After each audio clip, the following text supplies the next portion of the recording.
When I was a kid, all I really wanted was to escape into stories. I always had my nose in a book, even in places I shouldn't have. I remember my mom shaking her head as I turned a page during dinner or read in the car, always with a slight smile on her face. I fell in love with comic books when I was 10 or 11. The stories were swift and energetic, and the characters awesome but relatable. While my friends would spend their weekends at the mall, I would curl up with the latest issue of whatever comic I was obsessed with that week. But something always felt off. I remember once my dad took me to a comic book shop to stock up for the week.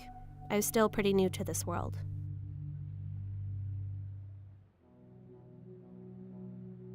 Superman, Batman, The Flash, Iron Man, Wolverine, Thor, Spider-Man, the list seemed endless. I walked up to my dad, puzzled.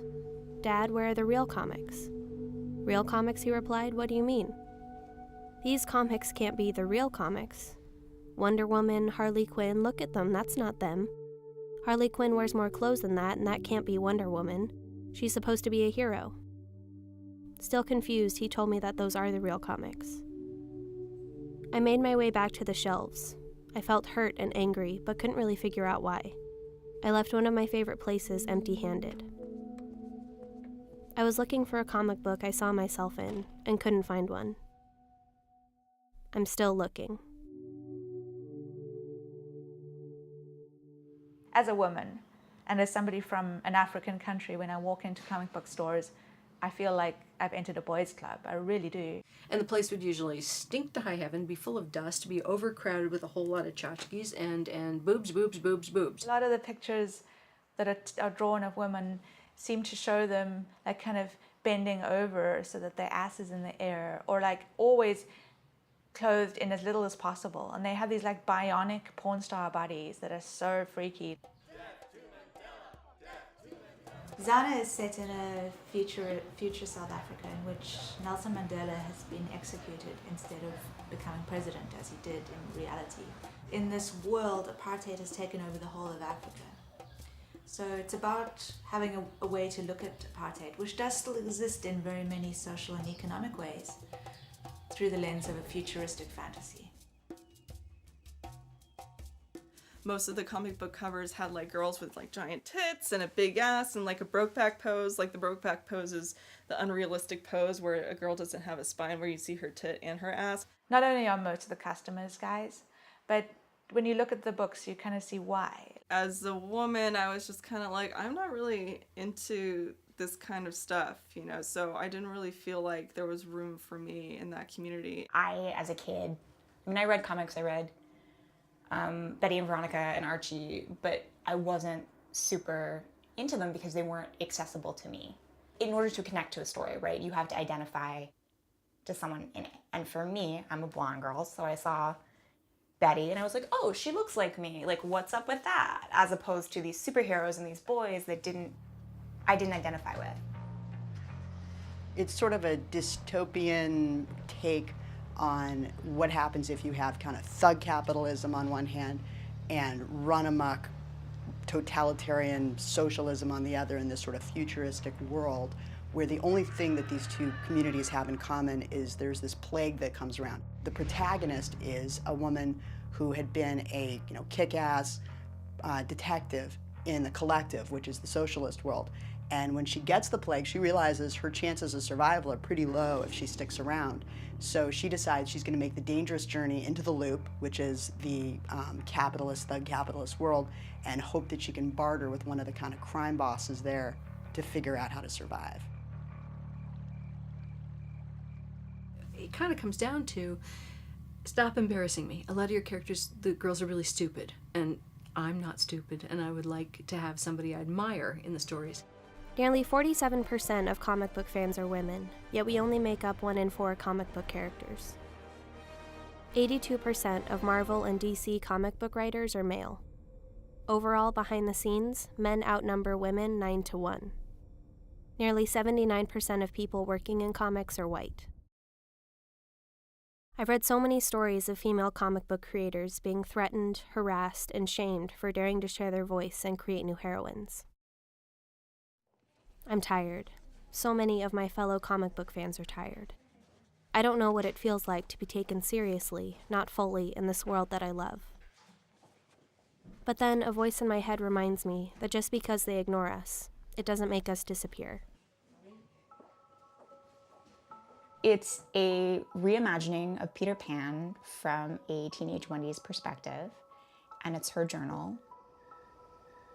It deals with issues of sanity and grief and this girl coping with an experience through her imagination and Neverland.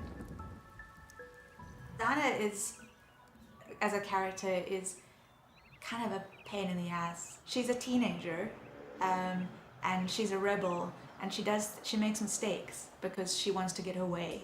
There's definitely that element of somebody not being willing, not being terribly pleased by their situation, thinking it's unfair, and first wanting to change it for personal reasons because it's just incredibly inconvenient, and later growing into the idea that they are part of a community and have a responsibility, a social responsibility too.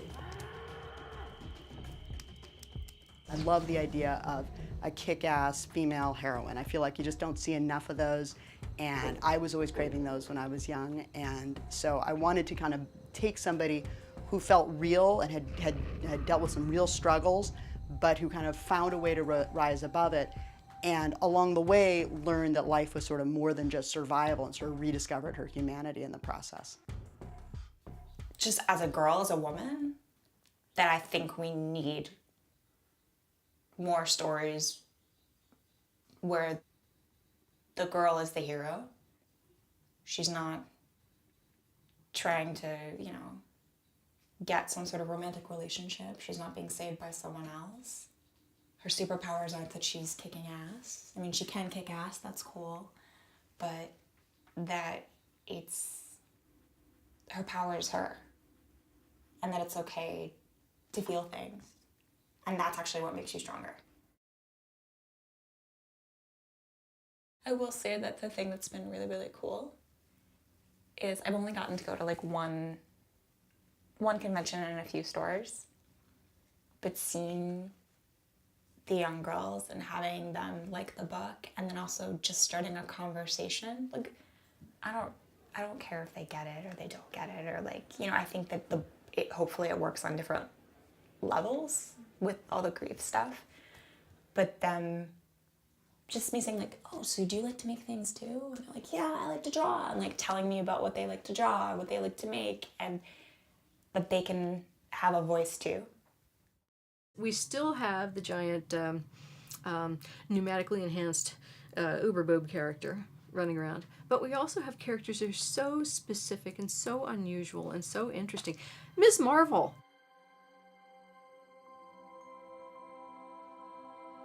The fact that you can have a little girl, a bust-lift little girl running around with an ugly power, and people are loving it is fantastic.